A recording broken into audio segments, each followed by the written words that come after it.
So hey you guys, welcome to Bones Collector. We just got finished playing Castles of Tuscany by Stefan Feld, a 2020 game. Okay. And we just got it today.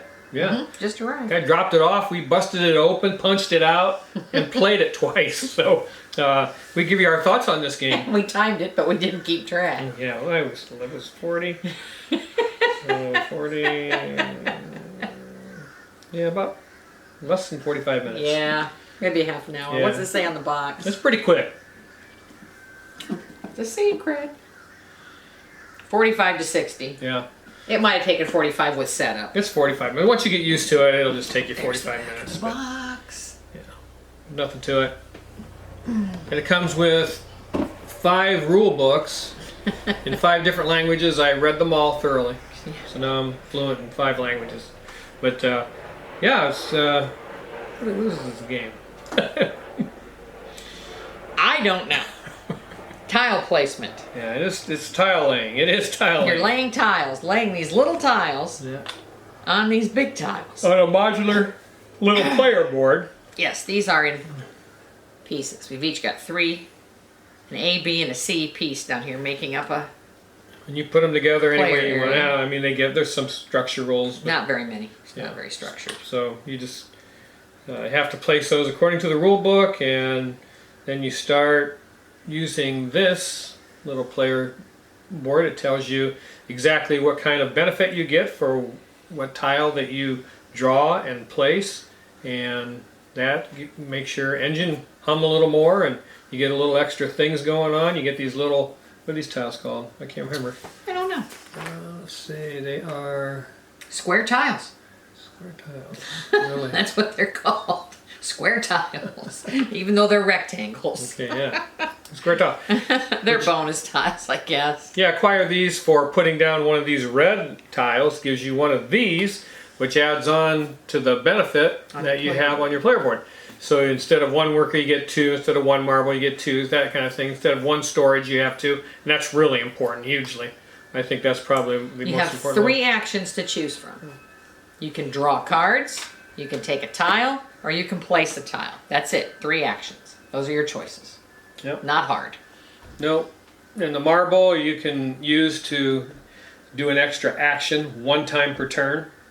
The little orange guys. Wonder if they have a name. Nope. Workers. The little workers They that you can be acquire, substituted for cards in order to place tiles. Every time you place a tile, you have to play that color of card in order to place a tile. If you're placing an orange tile, you need 2 orange cards, or 1 orange card and 2 of any other color that match. Or 1 orange card. Yeah. And a work. Yep. Because those are wild. The workers are wild. And then these are wild.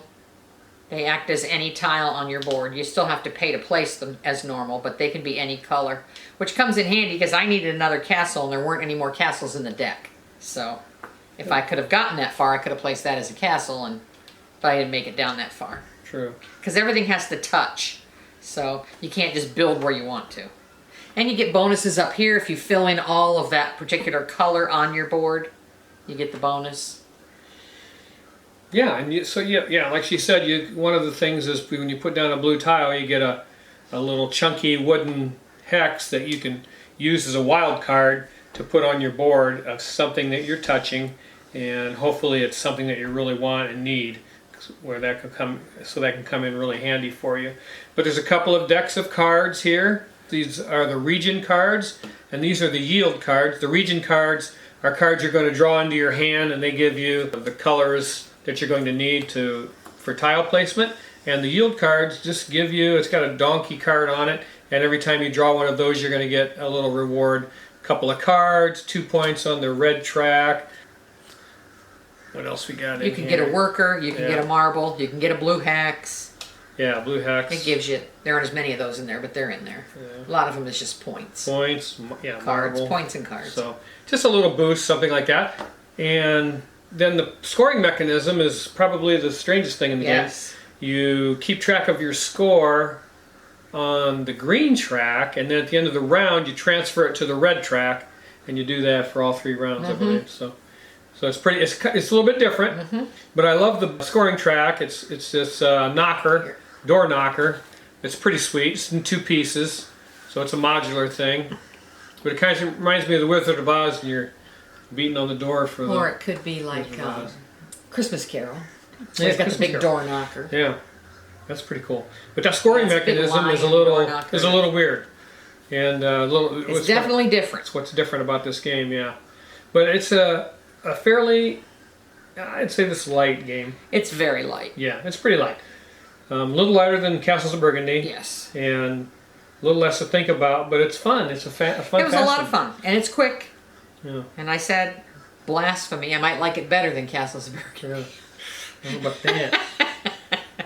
But I like this game, and I knew I was predisposed to like this game because I love Stefan Feld's game designs. It is much better component-wise than the Castles of Burgundy. Yeah, I think the tiles are just a little bit thicker They're than probably Castles of twice Burgundy. as thick. But yeah, card stock is nothing, but you're not handling the cards other than, I guess you kind you of have are. them in your hand a lot. Yeah. I mean, there's a lot of them where I'd sleeve them, but I'm not sleeving 100 and how many? 122 cards? Regular quality cards.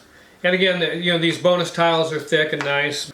And then the benefit tiles, the square tiles are thick and nice. But I mean, they're not, they're not like Maglev Metro thick, but they're nice. And wooden markers to mark your score on both score tracks. And wooden pieces that for the workers and the marble or stone. Yeah, it's marble. It's called marble. The marble, the workers, and the looks like stone. Wild hexes are all wood. But it's typical, like I say, typically you don't expect a whole lot from them. It's number 3 in the series. Yeah, whatever that means. But yeah, it's a good game. I really, really like it. But I knew I would because I enjoy playing Stefan Feld's games. And if you like Stefan Feld, if you like Castles of Burgundy, those kinds of mechanics, I think you're going to like this game. Again, it's a little lighter than those, which is pretty cool. I'm glad he does this once in a while because a few years ago he did La Isla. That was supposed to be a real light game for him. And I think this is actually lighter than La Isla. I don't know, we haven't played that in a while, so I know, it's hard to say. I'm trying to remember, but I think it is a little lighter than La Isla. And which I like. I mean, this is a fun game. It's fun to sit down and do it. And like I say, I'm 30 minutes. I mean, you could play this game in 30 minutes. You're just with 2 people, Yeah. I would say yes. And it played fine at 2, I thought. Yeah. I thought it played real well. Played good. So yeah, I enjoyed it. But that's Stefan Feld's The Castle of Tuscany. Castles of Tuscany. 2020, plays 2 to 4 players. Is this going to kick anything out of your 2020 list?